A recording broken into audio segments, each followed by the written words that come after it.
So hello friends, তোমরা সবাই কেমন আছো? আশা করি সবাই খুব ভালো আছো। তো আজকে তোমাদের যে ভিডিওটা দেব সেটা হচ্ছে ওই যে পিছনে দেখতে পাচ্ছ কালী ঠাকুর। তো আজকে এই কালী ঠাকুরটা সাজানোর ভিডিও তোমাদের দেবো। তো চলো তোমাদের প্রথমে দেখিয়ে দিই। তো সকালবেলা এই কালী ঠাকুরটাতে আমি চোখ দিয়েছিলাম, তো চোখ দিয়ে ভিডিওটা সেই মুহূর্তে নিয়ে নিই। তো এখন তোমাদের দেখাচ্ছি, কেমন লাগছে তোমরা কমেন্ট করে বলো তো। আর যেহেতু এখন বার্নিশ দেওয়া হয়ে গেছে তো পুরো একটা চকচকে ভাব চলে আসছে।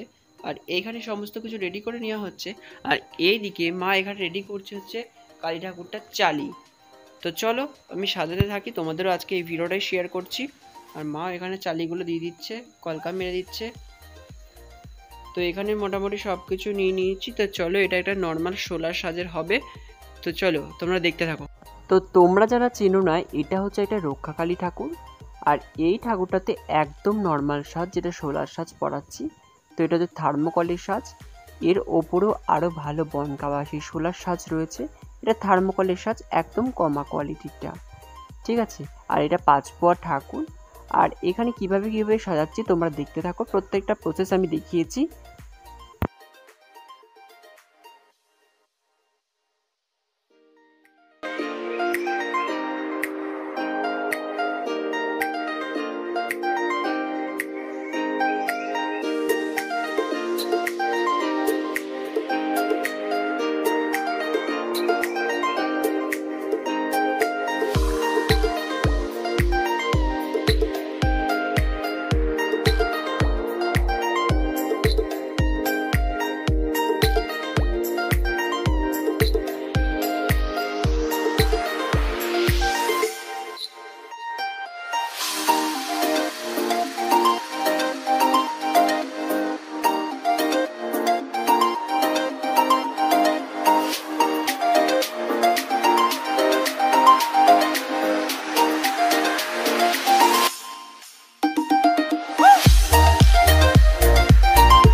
ঠাকুরটা সাজানো পুরো কমপ্লিট হয়ে গেল। আর কমপ্লিট লুকটা কেমন লাগছে বলবে।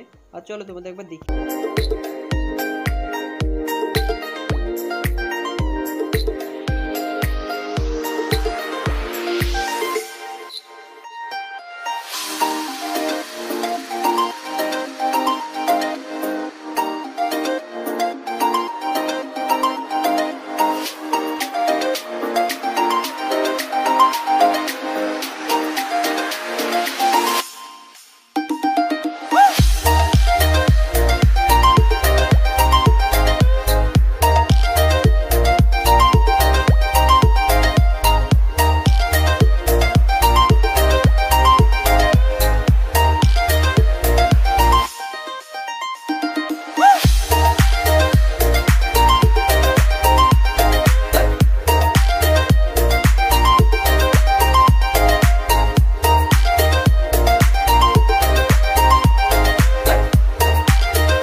আপাতত ঠাকুরটা সাজানো পুরো কমপ্লিট। তো আজকে তোমাদের জন্য ভিডিওটা এইটুকুনি শেয়ার করলাম। তো আবার কালকে ব্লগ বানাবো। মা এখানে চালিটা, ঠাকুরের চালিটা এই ওপরে তুলে রেখে দিয়েছে, আর এটা কালকে সকালে লাগিয়ে দেবো, কারণ কালকে নিয়ে চলে যাবে। আর কালকেই রয়েছে মহালয়া, মহালয়ার দিনে অনেকের বাড়িতে কালী পুজো হয়। আর এইটা এখানে রেখে দিয়েছে, কারণটাও কি জানো, কারণ ইঁদুরে খেয়ে নিতে পারে। সো ভিডিওটা কেমন লাগলো অবশ্যই কমেন্ট করে জানাবে। দেখা হচ্ছে পরবর্তী ভিডিও। Thanks for watching.